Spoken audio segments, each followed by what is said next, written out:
Okay, so let's get into your book a little bit because I did get a chance to read it as well. And I will tell you just within the first couple of pages, ooh, it got my heart right away. And one of the topics that you bring up is adoption. And this is a topic that I don't talk about a lot, but has greatly impacted me. I didn't realize how much until actually just a couple years ago. Now, not to compare our stories because they're in no way similar, but in the essence of I'm missing a part of my identity. I can't find myself in certain ways compared to other people, which always gets triggered around high school when they do something stupid like, you know, create your family tree. What does your family tree look like? And it's like father, and I'm like, oh, how do I answer that? Because if I put my stepdad's name, that feels like a lie. If I put my birth father's name, I make people angry. And so one of the things I lived with was like hmm, a shame I didn't belong kind of feeling, because I was the only blonde, blue-eyed in my family. And one time my mother heard me tell somebody, "Oh, that's my stepdad. That's why I don't look like him." But she lost it. Like, you did not talk about anything. She never talked about my birth father. I didn't see pictures of him until I was in my 20s. And so, yeah, I grew up with like this identity crisis that I couldn't share with people because I didn't feel like anybody could relate to how I felt. And then part of my healing process in the past couple of years was uh, embracing the fact that I did have this whole other identity. I was born Peggy Taylor. So Taylor isn't just a made up ethereal, the ether name kind of thing. This was my identity. And so in my 20s, when I saw a picture of my birth father, blonde hair, blue eyes, holding a guitar, where I had grief before, it came even a more enormous pit of grief because I realized I'm missing my person, the person that I was supposed to be like, the person that was supposed to teach me guitar. You know what I mean?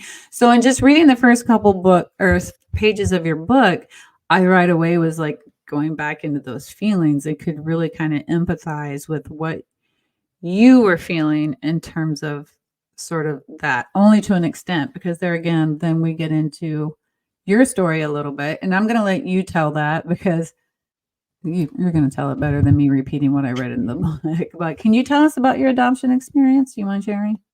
Totally. Yeah. And I appreciate hearing that so much and you being open and vulnerable talking about that because with one of the biggest insecurities I had going into writing this book was that no one would relate to my topics of a closed adoption, of experiencing ignorance toward a race, the mental health issues I had. I was like, those are way too specific.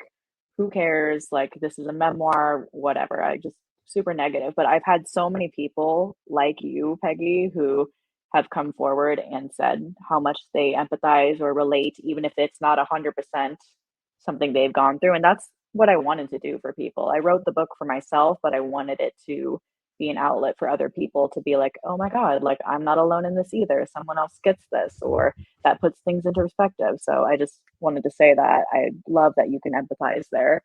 Um, but yeah, my adoption journey, it was a closed adoption, which essentially means that very little to no information between my birth family and my adoptive family were exchanged. So I have maybe three pieces of information on my birth parents. I don't know their names. I don't know if they're alive. I don't know what they look like. So I and it's always been that way. Growing up, I would go to my adoptive parents, who I just call my parents, and ask them questions always about who my birth family was, and they never had answers for me. Like they know the same amount of info as I do, and that was always hard for both of us because they wanted to help me but couldn't in that way. And so it's always been a struggle. It's gotten easier to talk about and be open about as I've gotten older, but it's still something that's a difficult topic for sure. But I wouldn't have it any other way with my adoption. It gave me the family that I have today, the circumstances I was in. It all worked out how it was supposed to, with a lot of happy and sad emotions in there. But I wouldn't have it any other way. My family adopted me when I was 4 months old. They drove out to airport in Des Moines, I think. Mhm. And yeah, I had an what's called an escort. She escorted me on the like from Seoul, Korea to America and took care of me on the plane. And then the rest is history. Yeah, I saw those pictures and I see a happy little beautiful baby girl and your mom just like, oh, just so loving, just adoring you. And it looks like she's crying a little bit. Just a wealth of emotions there for sure. One thing I've learned in my healing process is two things can be true. One, you love and adore your adopted family, and they are your family. They're your primary family. That is your mom, that is your dad. But also, the other part of that is your truth is I don't know my birth mom, I don't know my birth dad, I don't know my identity. And so like two things can exist at once. And I just applaud your family, your adoptive family for holding that space for you and letting you ask questions and letting you say, I miss this, I grieve this, I yearn for this, and them not, I'm assuming, not feel threatened by that. Totally. They've been nothing but supportive and they understand my struggles and it truly is an identity thing. I mean, I don't look at my parents as my white parents. They don't look at me as their Asian daughter. But every once in a while, especially like when I was writing the book, those thoughts of who am I? Like, what would my birth mom say about this? What does she look like? Where do I get my features from? Girl, Like, I was grieving that for you. You know, I thought, okay, I did at least know my mom. And being a female, being a daughter, being a girl, especially, mothers and daughters share so much. You learn so much. And so I thought too for myself, for you reading your book, what would her mother have taught her? What wisdom would she have passed on to her? Like, these are the things you're missing. And similar to how I grieve not having that father there, you know, what would he have taught me? What would have been his favorite song been to teach me on guitar or something, you know? Um, and holding on to those precious bits of information. Oh girl, I felt that in my soul too. yeah. I have some pictures now. Somebody did send me some pictures and it's funny how those details are just like they're everything, right? They But, are. um, I think, you know, a couple of other takeaways here that I recall from your book. Number 1 was, how people treat you when you don't look like your family. Like, okay, you're Asian. I was just a blonde, but even still, people are like, "Why don't you look like the rest of your family? This is your family?" You know?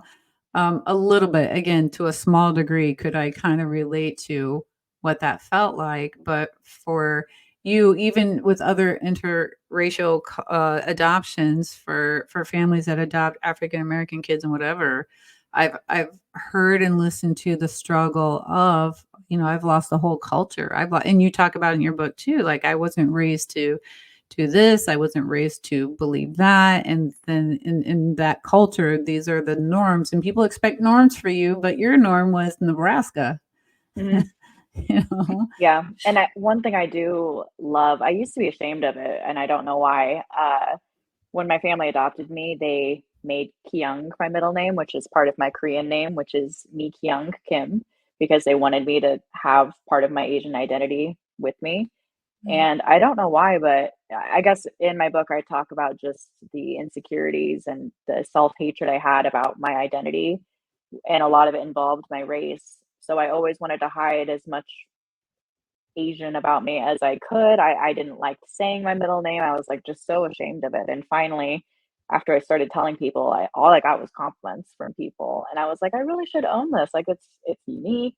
And just roll with it. And I knew for sure when I published this book, I wanted that to be in my author name, keeping my middle name. But yeah, they've done everything they can to help me keep as much of that identity, find more of it, finding resources because they just raised me how they would raise Mhm. anyone.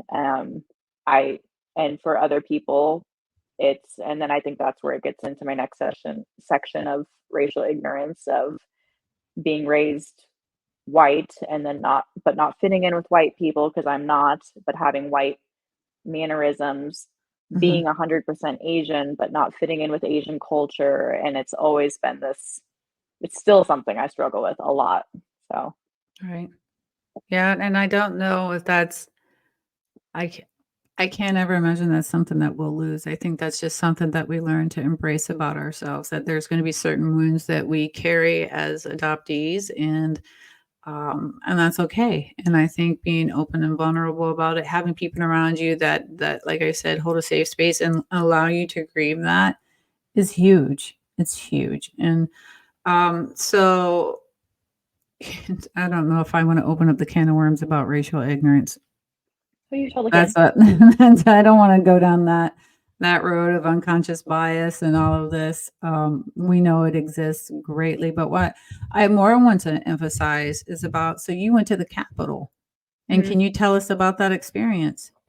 Yes, my wonderful friend Shannon is a huge advocate for adoption, and she has a son that she adopted. And I think another thing I do want to add that I love that my book has opened is I had so many people come forward and not only say how much they empathize with certain things, but I learned a lot of people around me are adopted, which was awesome. Like people I didn't realize because I think sometimes people can think like they'll just think of like interracial adoptions, but there's so many other reasons people adopt. One of Mhm. my friends, her whole family's white and she's white. And she does actually kind of look like her mom, and people never usually suspect that she is adopted. So it was just really cool to learn all of the people around me who actually are adopted. You even in But your book, somebody was like, "Oh, are you adopted?" And you didn't expect it, but she goes, "Yeah, I am too." It was a clo and then she's like, "It's a closed adoption," which then made it even more relatable to you. yes, because Um, closed adoptions are very, very rare. But in mm, like Asian culture, I think it is a lot more common or in right, international. Yeah. because of the Um, shame and stigma associated with yeah, most of the reasons why. they just have a different way they go about things and how they view culture. It's very frowned upon if you're pregnant and Mm, unwed, which was my birth mom situation. And I honestly don't even know if she was given a choice with my adoption or not, or if it was something that was more forced. I really don't know. I just right. know that their culture there is very different on how they look at that stuff and how they look at the people. Mhm.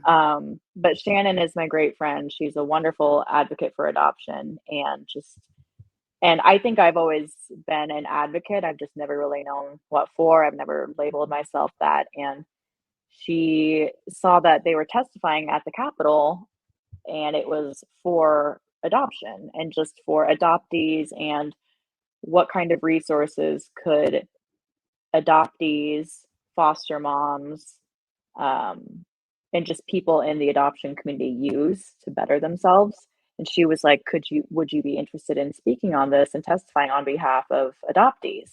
And I was really hesitant about it at first because I mean, I'm not, I don't like that it has to be a political thing, but it is. But I'm not a political Mhm. person, but I do believe in standing up for what you believe in. And I was like, yeah, I will totally do that. And it was very last minute. So me, another adoptee, and her went down to Lincoln and we gave a little 3-minute spiel. And I just talked about struggles of being an adoptee, even though I wasn't adopted uh, in the States, and just things I wish I would have had growing up. And then I also did some research on foster parents, some of their struggles, and what I feel would help them because I think foster parents are really overlooked, I guess, like some of the help Mhm. they need. So, oh, I think the other adoptee who testified, he actually focused on adopt like him and as an adoptee, and I found that out like the day before. So I actually changed the whole view of my speech from that to I focus on foster parents. That's what it was. Sorry. Mm. So I'm curious, what kind of things, what kind of resources do you think could have been in place for your parents to help them better um, raise a child up from a different culture, a different part of the world? Like you came in from Korea, and again, looking at interracial. families, the African American kids talk about how like there's just anything like hair, how to fix hair, things like that. What kind of resources do you think would have better prepared your parents for raising you? Definitely more resources because it was an international adoption. I think that could look a lot of ways, whether it's like access to certain Facebook groups for adoptive parents, maybe something that specifically focuses on international, and even connecting me with Asian communities at a younger age. I think that Right. would have helped me feel more fit in. I think if maybe the agency that we worked with could have, I don't know, it's tough to say. I don't wanna speak for them because Mhm. they did Mhm. a wonderful job raising me, but I know that Right. they had their Right. Yeah, they struggles did. and stuff. Right. But just in terms of like, noticing that you were standing out. Well, you said there was like maybe 5 Asians and David City? David Mhm. City or David City? David City. And so just trying to find people that you could look at. I mean, it matters, right? It matters that we look like the people around us. It matters that we fit in, even though we want to say it doesn't. Like primitively speaking, survival wise, if you look different, you were an outcast. You were gotten rid of because you were Yeah. some sort of a threat or what have you. So instinctively, we look for blending in, fitting in, looking like everybody else because I think it gives us a feeling of safety. But then as you get older, you realize the more you don't fit in, then the more people are actually looking to you for like, how do I Mhm. how do I get out of this box? But it's sort of a weird paradox to be in that um again, you struggle so hard to find out where you belong in the world. And I again a little bit, but not completely can I even try to remotely compare my story. But briefly, like I lived in Japan for 3 years. I was in Okinawa and we lived in the community. We weren't on base. And I remember not looking like everybody else. I towered over everybody. I was super blonde. I was young and I was not familiar with the culture. I couldn't speak the language. I wanted to make friends with some of the kids, but like there was no communication happening. So, I mean, even to the extent of feeling lost, you know, in in that area of the world, I was looking for somebody that I could connect with. Mhm. And the funny thing is, I learned to play piano from one of the girls, one of the Okinawa girls in that community. She taught me chopsticks. Like we used to sit on this stone wall and we would find a way to communicate. And music was the thing that brought us together. She saw me with a keyboard one day. We did a lot of pointing, Mhm. miming. Um, but like I ended up making a great friendship with her. And never being able to really even communicate. But identity, identity, identity. Everywhere I've gone, I've struggled finding my own place in the world. And even still, I I live in my head in a place of like I don't fit in. I don't belong here. I'm not connected. And that's a scary feeling. Creates a lot of Yeah. anxieties.